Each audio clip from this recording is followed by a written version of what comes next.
Salam əziz insanlar. Son vaxtı mənim qarşıma tez-tez belə kimi bir videolar çıxır. Harda psixoloqlar və ya məşhur bir adamlar belə kimi bir tövsiyələr verirlər öz izləyicilərinə ki, sən özünü sevməlisən, sən özünü seçməlisən və özünü dəyərləndirməlisən. Və çox vaxtı da bunu kişilərin qadınlara xəyanət etmək kimi bir yolundan göstərirlər və yaxud da diqqət verməmək kimi bir baxımından, hörmət, sevgi, qayğı bəsləməmək kimi bir baxımından girirsən alta rəyləri oxuyursan, görsən ki, yəni orada toplanan bir kütlə əməlli başlı isə kişilər tərəfindən bir xəyanətlə qarşılaşıbdı. Bəziləri dözürlər, hələ də bəziləri nə bilim də artıq ayrılıblar və s. və ilahi. Mən deməyəcəm ki, insan dözməlidir, qalmalıdır mütləq şəkildə. Mən qətiyyən deməyəcəm ki, insan ayrılmalıdır mütləq şəkildə. Çünki belə kimi bir tövsiyələr mən bunları etik və doğru saymıram.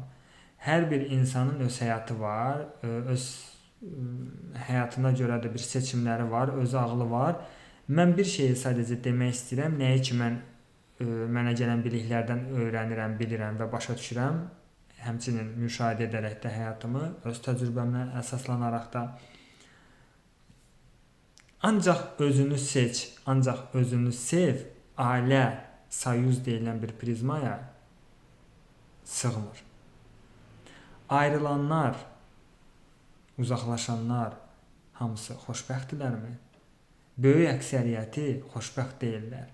Böyük əksəriyyəti sonrakı bir həyatında da əməllicəsinə bir çətinliklərlə qarşılaşıblar. Hətta başqa ailə qursalar belə. Bilirsiniz niyə? Çünki onlar heç doğru ayrılmağı belə bilmirlər. Ayrılırsan, amma içində bir güclü inciklik var. Ağrı var, neqativ var. Sən hələ də həmən bir insanı qınayırsan. Təsəvvür eləyin, ailələr, ayrılmış ailələrin yəni bir qismində övladlar da var, uşaqlar da var və övladının 50% olan bir kişiyə, bir nəfərə hələ də içində qınaq bəsləyirsən. Hələ də nifrət edirsən. Sənin illərini aldı, sənin nə bilim həyatının böyük bir hissəsini aldı, səni aldatdı, tərk elədi. Və bir dənə bir tərəfli baxanda bu situasiyaya, bir dənə bir qadının ancaq öz gözü ilə baxanda, əlbəttə sən burada belə qansız, pis bir kişini görürsən. Və bilirsiniz, heç biri bu mütəxəssislərdən bir başa salmırlar ki, bir öyrətmirlər ki, baş vermiş nələrsə bir nəticədir. Günahlandıraraq yox ki, həmən bir insanı. Qətiyyən mən demirəm ki, indi günah sizdədir. Yaxşı oldu elə sizə. Qətiyyən səhv başa düşməyin. Sadəcə heç biri bir öyrətmir, bir başa salmır ki, yəni bu bir nəticədir da. Sabahsı günü mən eyni davranışı göstərsəm həyatıma qarşı, eyni bir şeylər də təkrarlanacaq. Mənim hansı addımlarım, davranışlarım belə bir nəticəyə gətirib çıxardıb. Və bəlkə hələ də ayrılmamış, hələ də bu ailədə yaşayaraq, mən dəyişərək, o tərəfdən dəyişikliyi gözləmədən ki, o insan dəyişəcək. Bəlkə məndə что-то не то. Bəlkə məndə nəyisə bir səhvlik var. Elə deyirsən insana, insan deyir ki, düz deyirsən, səhvlik var da, mən gərək doğru seçimimi eləmədim, mən inandım və s. Yox, o baxımdan demirəm. Bəlkə səndə elə bir səhvlik var. Bəlkə sən nəyisə başa düşmürsən, dərk etmirsən hələ də. Bəlkə səndə dəyişikliklər baş verməlidir. Fərqi yoxdur, artıq bu ailə qurulubdursa, artıq bir bağ var. Və sabahsı günü ayrılaraq sən o bağı kəsib doğramırsan. Energetik olaraq bir bağ qalır.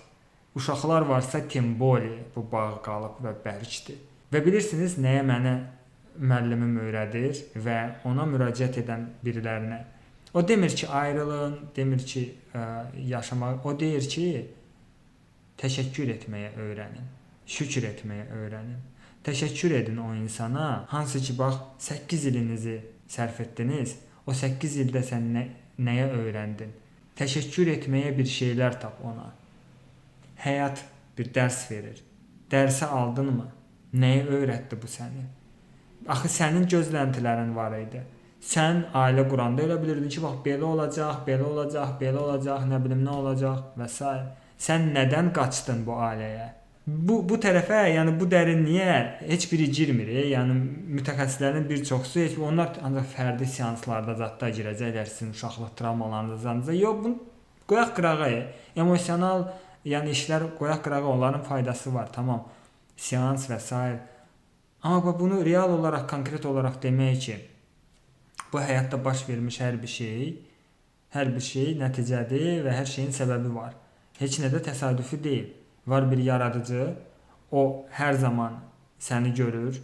Var bir sistem, hansı hər dəqiqə, hər saniyə işləyir və bu günləri baş vermiş səninlə bir şey ya da son aylar, son illər, bunlar ümumi bir sənin münasibətinin, yanaşmanın, həyata qarşı, dünyaya qarşı, keçmişinə qarşı, yaxınlarına qarşı, şəxsi həyat ümumiyyətlə, bax bunların hamısının bir bütövlüyüdür, bütöv bir nəticəsidir.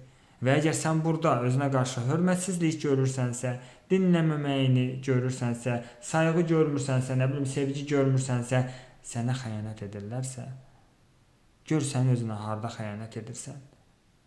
Gör sən harda yalan danışırsan, gör sən harda dürüst deyilsən özünlə, harda sən özünü dinləmirsən, öz hisslərini, hansı içində sənin emosiyaları var, nəyi gizlədirsən, niyə sən özünü boğursan, sıxırsan, öz üzərində işləmisənmi? Hansı özünə dəyər ver, özünü sev, özünü seç deyənlərin hansı deyir, öz üzərində işlə. Çünki ayrılmaq asandır. Ayrıl və sonra nə olacaq? Nə olacaq sonra? Dağıtmaq asandır. Qurmaq, yaratmaq, bunlar hamısı səbir, zaman, zəhmət tələb eləyir. Heç kim demir dözməlisiniz. Sizə deyirlər ki, inkişaf eləməlisiniz. Sizə deyilir ki, öyrənməlisiniz. Gedib öyrətməli deyilsiniz, dəyişməyə çalışmalı deyilsiniz. Hamımız müəllimik bilin. Hamımız hər şeyi bilirik. Mütləq şəkildə və belə barmaqla göstəririk ki, o tərəf səhvdir. Mənim müəllimim deyir ki, cavab hər zaman sənin burnunun ucundadır. Burada. Okey, keçmişinə çox dərin falan getmək istəmirsənsə, ana ilə münasibət, ata ilə münasibət, karma, yaradıcı, plan. Bu günləri mən necə davrandım yaxınlarıma, necə yanaşma göstərdim, içimdə nələr var, çünki maqnit kimi mən özümü onu çəkəcəm. Başa düşürsünüz, bax cavab buradadır, cavab orada deyil ki, ayrılmalısan, özünü seçməlisən falan, bu özünü seçməkdir ki. Təsəvvür edin, 9 il zəhmət qoymusan, ailə qurmusan, yaratmısan falan. İndi bir gün üstündən xətt çəkirsən, bu özünə dəyər verməkdir ki, güya. Öz zəhmətini sən üstündən belə xətt çəkirsən belə. Nə var, nə sənə buna vadar edir? Qürur, ego. Başa düşürsünüz? Yəni, o qurbanlıq roluna ki, girirsiniz, bax, məni aldatdılar, mənə belə. Onlar hamısı yəni sadəcə problemin arxasında gizlənməkdir ki, heç nə etməyəsən. Özünü seç, özünü sev, özünə dəyər ver dedikdə mütləqi şəkildə öz üzərində işləməyə başla. Sən özünü ailənin içində qala-qala da seçə bilərsən, sevə bilərsən, dəyər verə bilərsən. Özünə mütləq. Özünə dəyər başqasının dəyişməyindən başlamır. Bunun fərqində olmalısınız. Özünə dəyər sənin özünə göstərdiyin münasibətdir. İndi və bu dəqiqə. Sənin səhər tezdən yatağından necə qalxmağındır. Nə etməyindir, sənə verilən bədən ən birinci olaraq ona münasibətindir.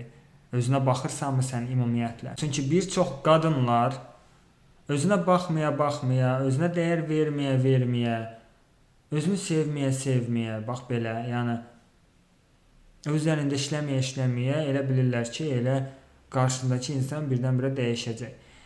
Mənim müəllimimə müraciət edən biriləri ailələrində problemlər ola-ola, sağlamlıqlarında problemlər ola-ola, nə vaxt ki öz üzərində başladılar işləməyə, onların həm öz sağlamlıqları bərpa oldu, həm ailəsində münasibətləri düzəldi, inkişaf elədi.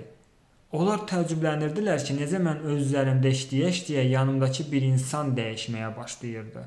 Fərqindəsiniz?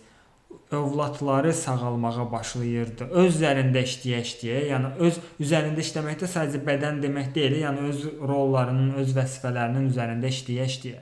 ümid edirəm ki, bu video doğru zamanda doğru ünvanlara çatacaq və o niyyətlə çəkilibdir ki, insanlar tələsməsinlər. Həddindən artıq çox ayrılıqlar var. Həddindən artıq çox boşanmalar var indiki dövrdə.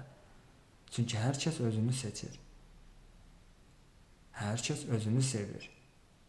Güya hər kəs özünə dəyər verir. Bunlar hamısı egonun göstəricisidir. Ayır və idarə et. Ayrı-ayrılıqda heç nə. Tam где двое во имя мое. Ancaq cütlük olduğu yerdə əməllicəsinə inkişaf başlayır. Təşəkkür edirəm bu videonu izlədiyiniz üçün, əzizlərim. Sağ olun, salamat qalasınız, özünüzə yaxşı baxın. Özünüzə, əsas budur, özünüzə.